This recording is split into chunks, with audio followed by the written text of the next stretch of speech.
So we got together and we decided to do like a little bit of like a skills exchange. I would teach him about ASMR and he would teach me about immersive theater.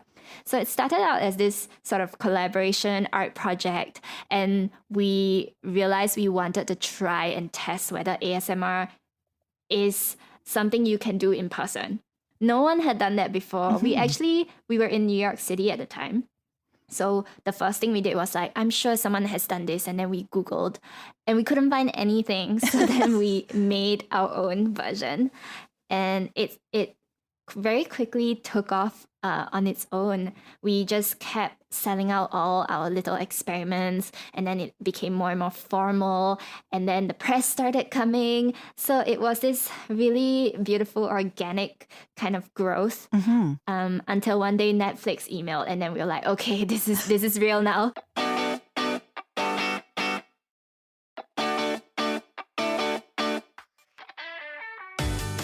Welcome to Audio Branding, the hidden gem of marketing. I'm your host, Jody Krangle, and this podcast will discuss just how sound influences our behavior. I generally talk about this in the context of advertising and marketing, but there are other places this is important too. I really feel that it plays a much more important role in our lives than maybe we realize. So let's delve a little deeper. This is the first part of my interview with Melinda Lauw.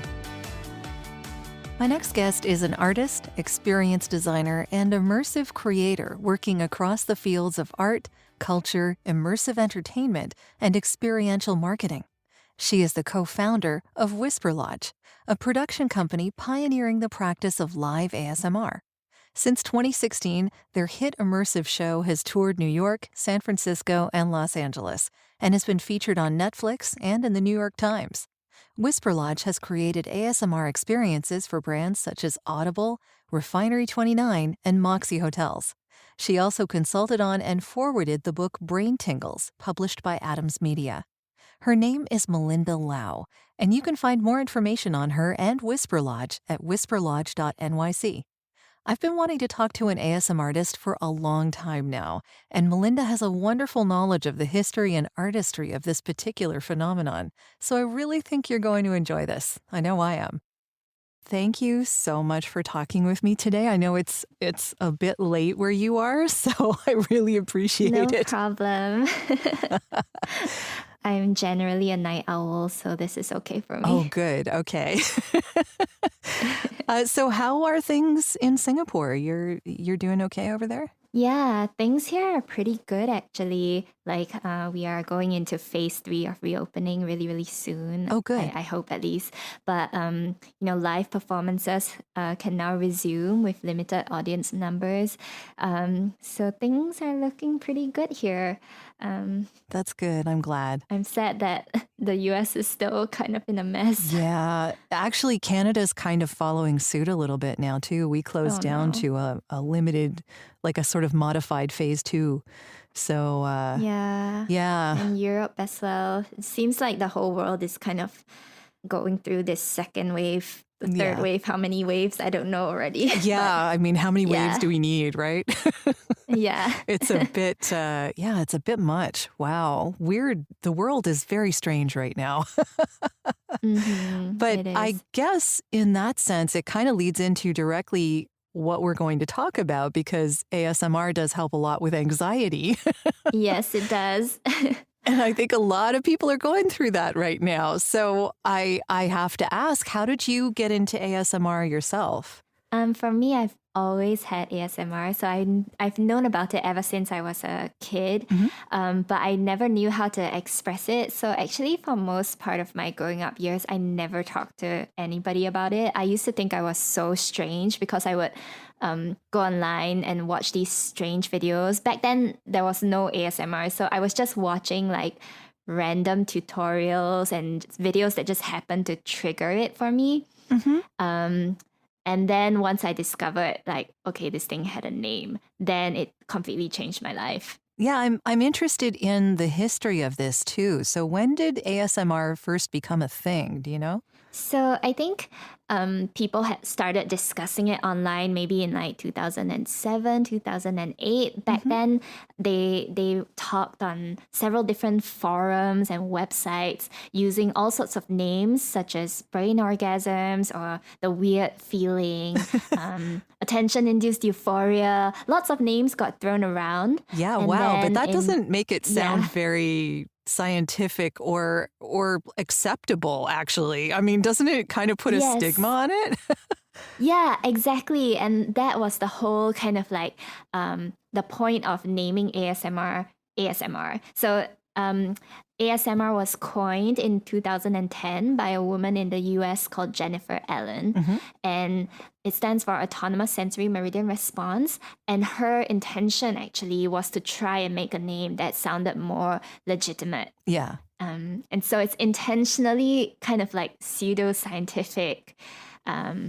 And I think because of that legitimate sounding name, people then caught on and it sort of everyone online just agreed that this is now the name. Yeah.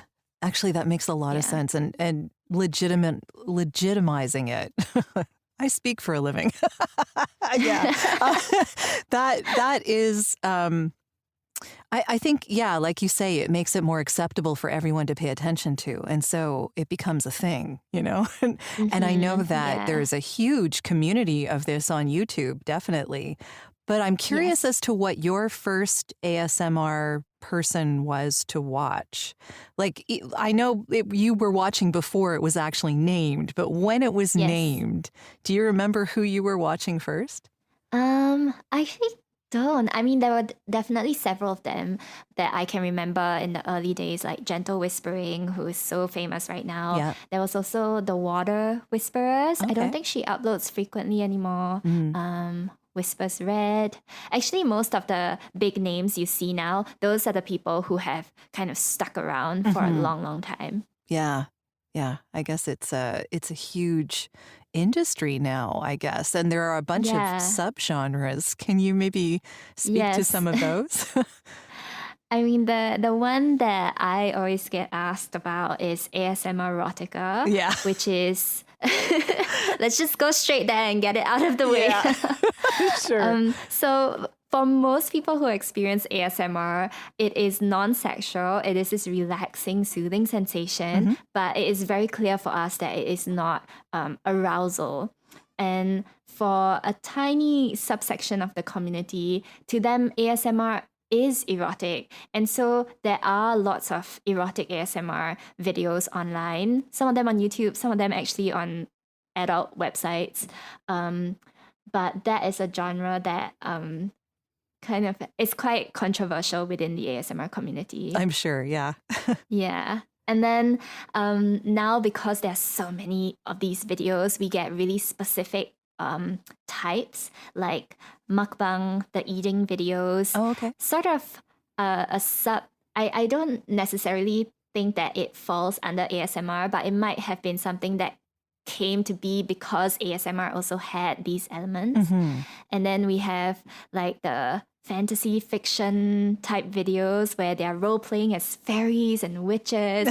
Yeah. We have some like doomsday prepper videos. There's a woman named Goodnight Moon. Have you ever watched her? Ooh, I haven't. Yeah, she does a lot of like, you know, fairies and role playing and that kind of, like, she has her whole world or whatever figured out, and it's fantastic. And she's a really, really good makeup artist. So she actually like makes herself into these characters. That's amazing. And it's pretty outstanding. Yeah, so the wonderful thing here is that the ASMR community is formed of all these people like who actually do all these other things. And so sometimes videos are so wonderfully made. They're like short films, or they have sets and props that are just, you know, way beyond a DIY kind of level. Yeah. Yeah. There's another woman. she calls herself Latte, and she's in Yes. Japan. Yeah. One of the things that I love about her videos is that, yes, she has elaborate sets, and you can see her making tea and putting out all the bits and pieces for whatever she's going to do, and all these nice little sounds and stuff. But she actually sound designs her videos, because when she's touching the screen, which is supposed to be your face, there's actually a sound involved. Like, that wouldn't normally be the case. Yeah, But yeah. so she actually builds in sound design, which is pretty impressive because these videos are long. Like they're an hour. So Yeah. it's like a movie. It is. It takes such a long time actually to prepare and then to film and edit also.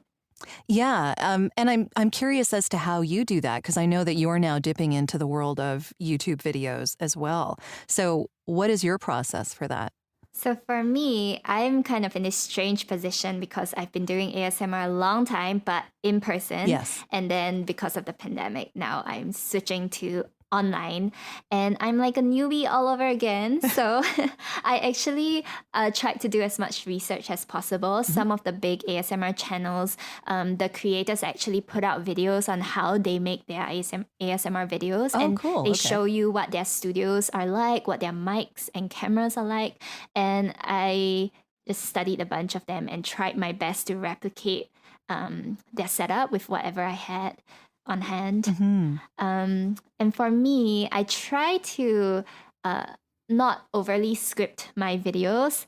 I oftentimes prefer videos that are just like, that you feel like you can truly know the person, or Yeah. that someone is just, it's not this like slick commercial.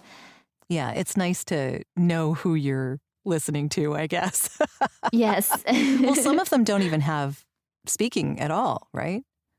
Yeah. There are videos specifically where they specify this is like no speaking, because some people just really enjoy all the textures and the object sounds. Yeah, that's another subgenre, right? I kind of stopped you Yes. from going further down that line, but we can continue. So that's another subgenre, the ones that don't have any speaking. And are there Yeah. others as well? I mean, you've already covered Yeah. food and you've covered sex. So, Another one I think is pretty interesting actually is the miniature videos. So there are a ton of videos also where people just make miniature food or they make miniature models of things, and those are really popular too. yeah, Like you were have doing the a video whole- of that too, weren't you? Didn't you take out like these little pieces from a dollhouse? Yeah. It was very much inspired by all these miniature videos, sort of trying to check the boxes of like all the different kinds of ASMR things people like. Sure. Yeah. And what other genres are there besides? So we got to miniatures. There's the more standard ones would be like role-playing videos where they are role-playing some sort of service role, Oh, I see. like getting a haircut or getting treatment or something like that. Getting an eye exam. I've seen those a lot. Yeah. Do you have a preference yourself? Is there anything that you really like, or is it different between what you like to produce and what you like to listen to? Yes, definitely. Okay. For what I like to consume, I really love the sound of skin. So Oh, okay. like this kind of hand sounds. So anything that has like massage in it generally really works for me. And then when it comes to making videos, I actually prefer videos where I am kind of speaking directly to the camera. So when I talk about massage videos, usually the camera is like pretty far away from the human and there's someone doing something to another person. But when I make videos, I prefer to just be like up close to the camera and do a lot of personal attention type of things. Okay. Yeah. It's an interesting difference. Yeah. Because I guess we're trying to create what other people might enjoy, but yeah. There's a lot that goes into it. What you've said. Yeah.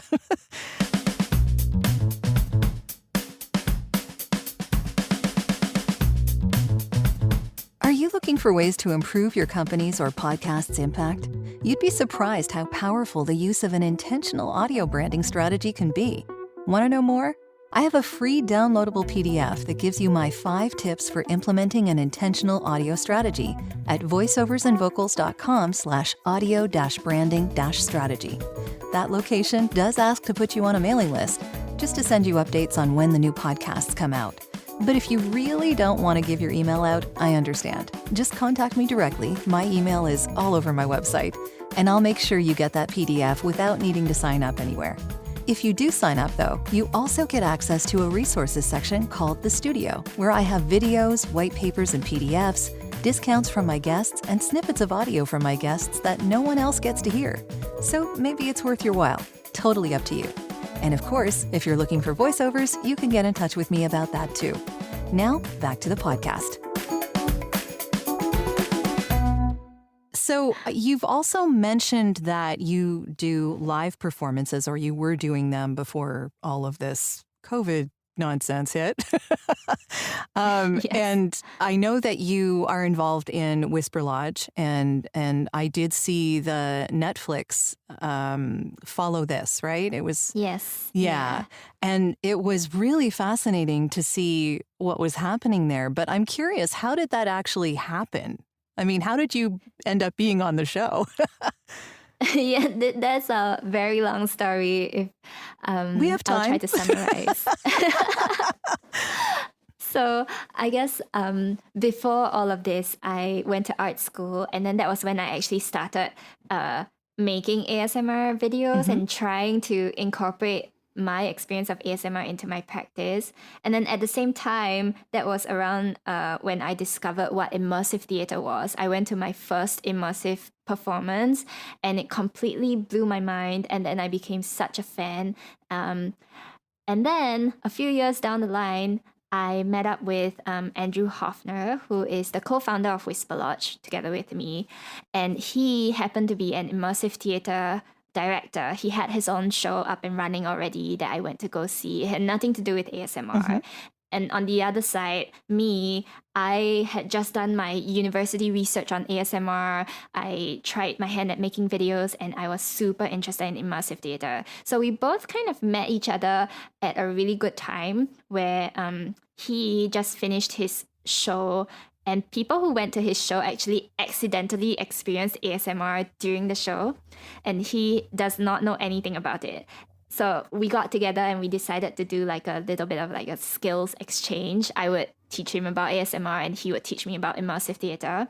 So it started out as this sort of collaboration art project, and we realized we wanted to try and test whether ASMR is something you can do in person. No one had done that before. We were in New York City at the time. So the first thing we did was like, I'm sure someone has done this. And then we Googled and we couldn't find anything. So then we made our own version. And it very quickly took off on its own. We just kept selling out all our little experiments, and then it became more and more formal, and then the press started coming. So it was this really beautiful organic kind of growth until one day Netflix emailed, and then we were like, okay, this is real now. Yeah, I guess so. What was the experience like leading someone through who was being filmed? It was, there was definitely a lot of pressure. We had done previous like press shoots before then, so it wasn't the first time. But we knew that, this would reach a lot of people. And so we were also nervous, and we did our best. We did the show as per normal, actually. But very early on, I think we could also sense some tension from the journalist who came through. Yeah. And you know this story already, but after she came through and after the show aired, she wrote this really negative review about the show, saying that she felt like she had to give up too much of herself. And you know what? I kind of agree with her on that. The show isn't for everyone, and like it does require you to be vulnerable, which is the huge difference between in-person and online ASMR. Yeah. Yeah, definitely. I can see why she would feel that way because, yeah, we did have this discussion previously. Yes. Not that what you're doing can't be enjoyable. I mean, definitely for some people, I'm sure it's an immersive, wonderful experience. But if you're not willing to give up a part of yourself while you're going through and be vulnerable, and it's harder, I think, to be vulnerable when you're being filmed. Yes, completely. Yeah. So I can kind of there's see that. where she was coming Yeah. from, and yeah, I could see the tension on her face when she left, because yeah, she's being filmed at the same time that she's supposed to be vulnerable. That's hard. Yeah. And so for I guess for everybody else, usually our shows are one-on-one. So they are very small. Like the biggest audience size we had is like 8 audience members per show. But for every single audience member, we have one performer. And it is designed in that way so that the audience never feels like they have to perform a response.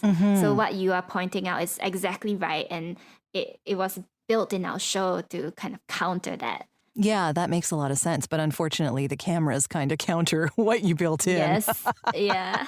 Yeah. Well, yeah, like you said, it's probably not for everybody, but for those it works for, it probably works really well. Yeah, it's just another option, to Yeah. experience ASMR.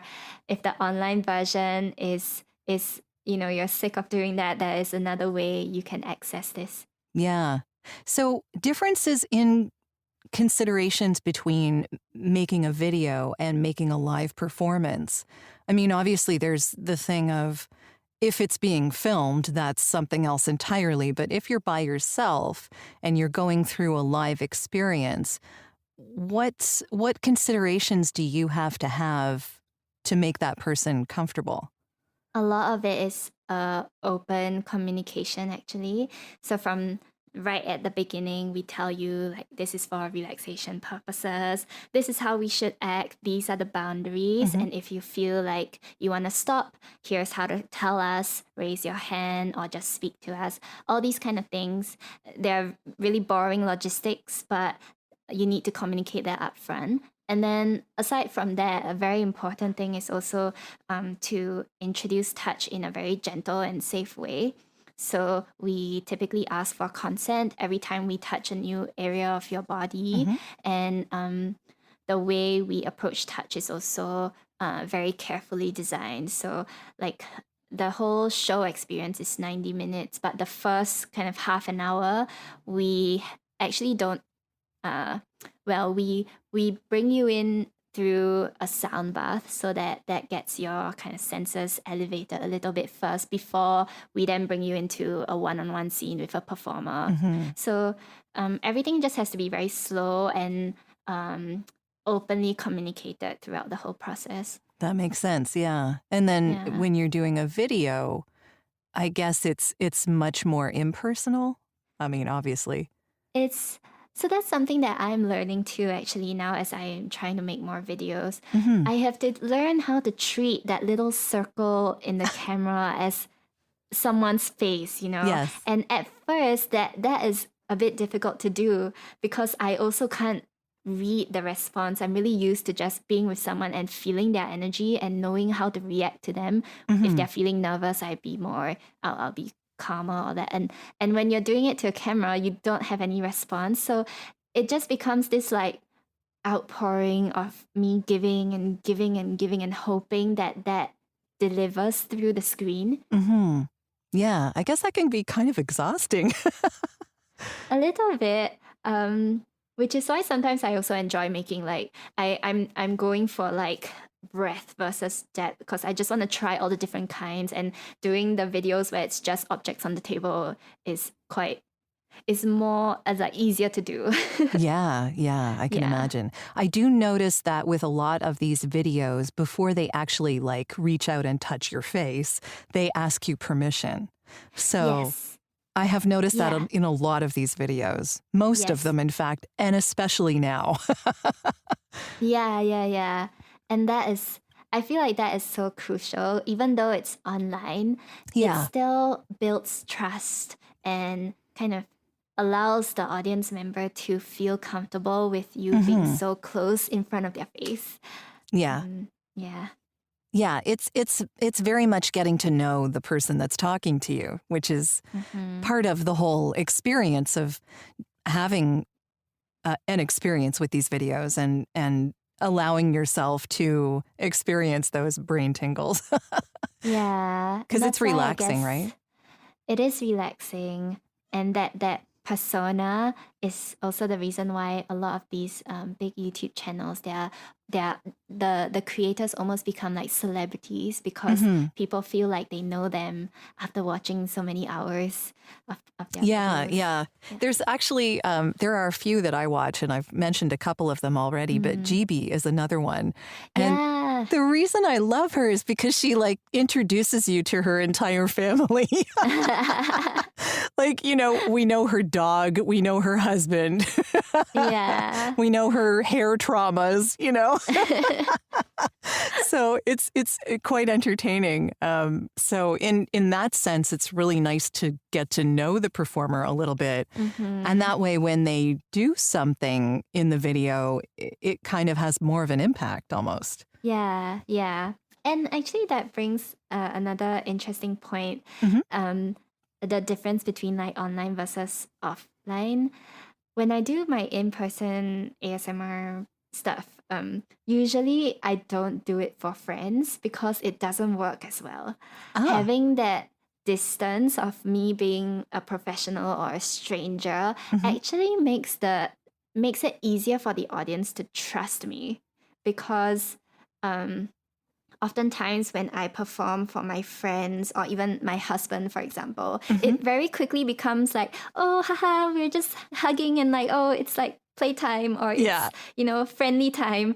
And part of the reason why those doctor role plays, teacher role plays, even spa role plays are effective is because there's someone who's an expert who's here for you and providing for you this professional service. There's so that built-in distance. Yes, yeah. That built-in distance is actually super important. Yeah, that's really interesting. Yeah. So you can get away with being a little more known on a video than you could be in person. I guess so. Yeah, it would be strange if like the audience member knew too much about my personal life. Yeah, I suppose. Yeah. But yeah, you're right. It's a very different experience, I would imagine, if someone knows you really well and they're in person, as opposed to maybe watching one of your videos, because then you are removed from them by a certain degree. Yeah.